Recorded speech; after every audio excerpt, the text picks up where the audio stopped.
नमस्कार दर्शकों, देख रहे हैं आप। मैं हूं अमित कुमार। झारखंड सरकार के उत्पाद विभाग में सिपाही बहाली को लेकर हजारों युवाओं ने दौड़ लगाई और ये दौर मौत का दौर साबित हुआ है। जी हां, मौत के दौर में लगभग 13 अभ्यर्थियों की जानें जा चुकी हैं और 13 अभ्यर्थियों को आज श्रद्धांजलि देने बापू वाटिका पहुंचे हैं भाजयुमो के नेता। और भाजयुमो के नेता साफ तौर पे कहते नजर आ रहे हैं कि सरकार इसकी जांच सीबीआई से करवाए। फिलहाल ये यहाँ पे पहुंचे हैं और भावपूर्ण श्रद्धांजलि देते नजर आ रहे हैं। सैकड़ों की संख्या में कार्यकर्ता और भारतीय जनता युवा मोर्चा के लोग यहाँ पे आए हैं और हम सीधे बात करते हैं। भाजयुमो के अध्यक्ष शशांक राज जी हैं और वो भावपूर्ण श्रद्धांजलि देते नजर आ रहे हैं। हम सीधे उनसे बात करते हैं। आज ये श्रद्धांजलि सभा रखा गया है, कैसे देखते हैं जो अभ्यर्थियों की मौत हो रही है लगातार इस दौर में? देखिए, हमारे झारखंडी बच्चों का 13 से ज्यादा अभी तक उत्पाद सिपाही नियुक्ति प्रक्रिया में मौत हो चुकी है और सरकार ने जिस प्रकार से चुनावी स्टंट के तहत पूरे प्रदेश के युवाओं को दौड़ाने का, लाखों युवाओं को दौड़ाने का काम किया। सरकार बस मेथड बता दे कि आखिर 6 लाख से ज्यादा युवाओं को 7 सेंटर पे 10 दिन में कैसे दौड़ाएगी। सरकार के पास क्या इतना मेडिकल इंफ्रास्ट्रक्चर है? सरकार के पास क्या जेएसएससी में इतने लोग हैं? आखिर किस मेथड के तहत सरकार दौड़ाने का काम कर रही है? सरकार आपाधापी में है क्योंकि चुनाव के मोड में सरकार आ गई है। सरकार अपने ही वादे खिलाफी, क्योंकि उनको पता है कि हम जो वादा 2019 में करके आए थे उस वादा को पूरा युवाओं के साथ नहीं कर पाए इस प्रदेश में, इसलिए वो हड़बड़ी में है और इस प्रकार का निर्णय लेती है जिसकी वजह से हमारे झारखंडी बच्चों का जान जा रहा है। 13 से ज्यादा मौत हो चुकी है। उन परिवार के साथ भारतीय जनता पार्टी, भारतीय जनता युवा मोर्चा के परिवार का संवेदना है, उनके साथ हम उनके दुख की घड़ी में खड़े हैं।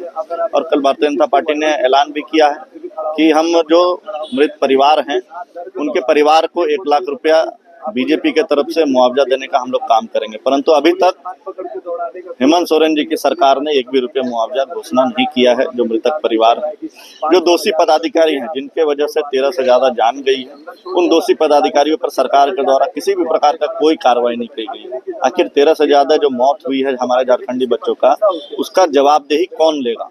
ओनरशिप कौन लेगा इस राज्य में? क्योंकि ये भर्ती प्रक्रिया कोई आज से नहीं चल रही है। रघुवर जी भी इस प्रक्रिया को शुरू किए थे, परंतु हेमंत जी जब आए इस प्रक्रिया को ड्रॉप कर दिए और आज भी वो मामला कोर्ट में लंबित है। और आप नियमावली ऐसा बनाए कि लाखों युवाओं को पहले फिजिकल का आप उसमें नियमावली डाल दिए, तो लाखों युवा जब ट्रैक पर दौड़ेंगे, आपके पास व्यवस्था नहीं होगी तो इस प्रकार का कैजुअलिटी होगा। मुख्यमंत्री जी, काश आप ये चीज पहले समझ जाते और कल रात के अंधेरे में आप ट्वीट करके भर्ती को रोकने का काम कर रहे हैं। जो बच्चे पहुंच चुके हैं सेंटर पे वो कहाँ जाएंगे?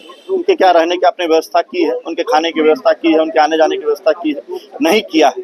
तो फिर आखिर उन बच्चों को क्यों रात में सेंटर पे जब जाते हैं तो आप रात में ट्वीट करके एक मैसेज दे रहे हैं कि हम कल से भर्ती प्रक्रिया 3 दिन के लिए रोकते हैं। काश मुख्यमंत्री जी आपको पहले बुद्धि आता और हमारे जो 13 से ज्यादा युवा हैं उनकी जान नहीं जाती। लेकिन आप पूरा कभी नहीं लग रहा कि झारखंड सरकार उन युवाओं के साथ है, क्योंकि ओनरशिप कोई लेने के लिए तैयार नहीं है।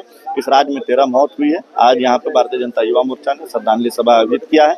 उन सभी परिवार को हम श्रद्धांजलि देते हैं, उनको श्रद्धा सुमन अर्पित करते हैं। कल भाजपा के चुनाव प्रभारी हेमंता बिस्वा शर्मा ने सरकार को ये भी कहा है कि इसकी सीबीआई जांच करा ले सरकार। अगर कहीं सरकार की कोई त्रुटि नहीं है तो सीबीआई जांच के लिए वो क्यों नहीं अनुशंसा करते हैं? बिल्कुल, सरकार तो इस मामले पे बात ही नहीं कर रही। सरकार इस मामले पे गोलमोल जवाब दे रही है कि कोरोना आ रहा था।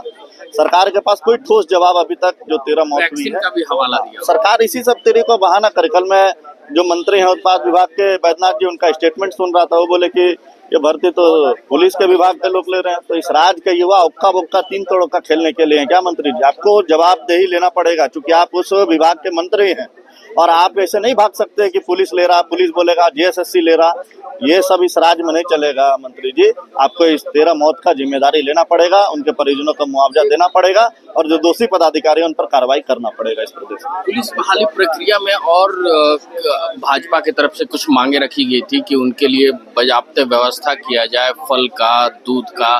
क्या कुछ कर रही है झारखंड सरकार इस विषय पे? देखिए, झारखंड सरकार अभी 3 दिन के लिए नियुक्ति प्रक्रिया कल रात के अंधेरे में रोकने का काम किया है, क्योंकि उनको पता है कि इस पूरे प्रदेश के युवा गुस्से में है, उबाल में है और आपकी नियुक्ति प्रक्रिया पे एक बड़ा क्वेश्चन मार्क है। मेडिकल इंफ्रास्ट्रक्चर पे बड़ा क्वेश्चन मार्क है। हम आपको बोल रहे हैं आप नियुक्ति लीजिए मुख्यमंत्री जी, लेकिन आप मेडिकल प्रॉपर इंफ्रास्ट्रक्चर तो खड़ा कीजिए। आज जो बच्चे 200 से ज़्यादा अस्पताल में हैं, उसमें अगर किसी की कैजुअलिटी होती है तो उसका जवाबदेही कौन लेगा मुख्यमंत्री जी?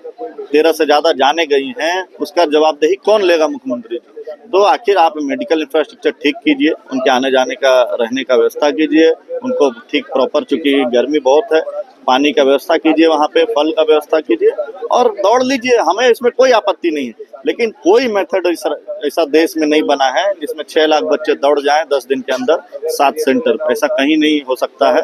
इसलिए मुख्यमंत्री जी, आप प्रॉपर इंफ्रास्ट्रक्चर के साथ नियुक्ति प्रक्रिया लीजिए, हम लोग आपके साथ हैं, लेकिन आखिर इस 13 मौत का जिम्मेदारी आपको लेना पड़ेगा मुख्यमंत्री। बहुत बहुत धन्यवाद। तो देख सकते हैं कि जैसे कि भाजयुमो की तरफ से ये मांग लगाई जा रही है, मांग की जा रही है, और भाजपा की तरफ से भी ये मांग की जा रही है कि इन 13 बच्चों का जो मौत का जिम्मेवार है वो कौन है।